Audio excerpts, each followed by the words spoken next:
Our coverage of the High Park fire continues now. Major King is in Fort Collins for us today. And Major, you're aware some of the helicopters are being actually loaded with the retardant they're using. That's right, Bertha. They're just over my shoulder here. We're 6 stories up at the Poudre Fire Authority training facility on West Vine Drive. They are directly adjacent to the National Guard Armory and the old Chrisman Field. As I look to my right over here, I'm looking at the CSU Foothills campus and the tent city where all the firefighters are at. 1,300 firefighters, roughly, are now fighting this fire. Some of those folks are right here in town, the local Poudre Fire Authority folks. This afternoon, actually in about an hour, they are going to be setting up a fire retardant mixing station for the Type 1 helicopters that will be flying in. It just makes it closer so they can make more runs, I'm assuming, to get to where the fire is at. And joining me live now to tell us a little bit about that is Holger Dura. He's a captain with the with the Poudre Fire Authority. Holger, just go ahead and tell us what this facility is that you're going to be putting up this afternoon. Sounds great. So yeah, this is a fire retardant mixing station.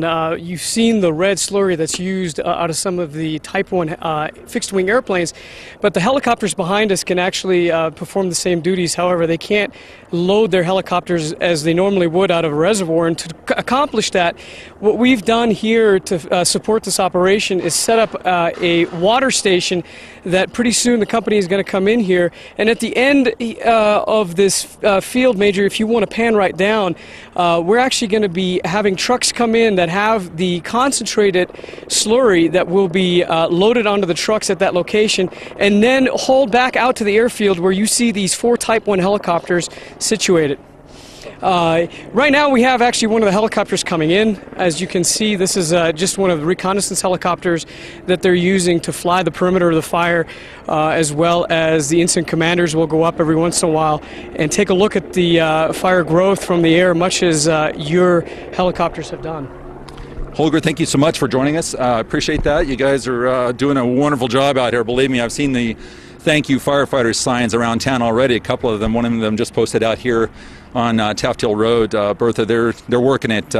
Better weather today, much clearer. Briefly, Father's Day 5K has been postponed until this fall, and Colorado Eagles players will be at Prospect and College taking money for the Red Cross. They're going to match that money up to $5,000. That's going on right now at College and Prospect. Reporting live near Chrisman Field, Major King, 7 News. Major, before you go, I'm curious, how quickly can they load those helicopters up with retardant? I know they kind of pride themselves being kind of like a NASCAR pit crew. They want to stay safe, but they want to be quick about it.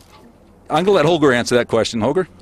You know, that operation takes roughly 10 minutes between mixing, filling, and running back out to the airstrip.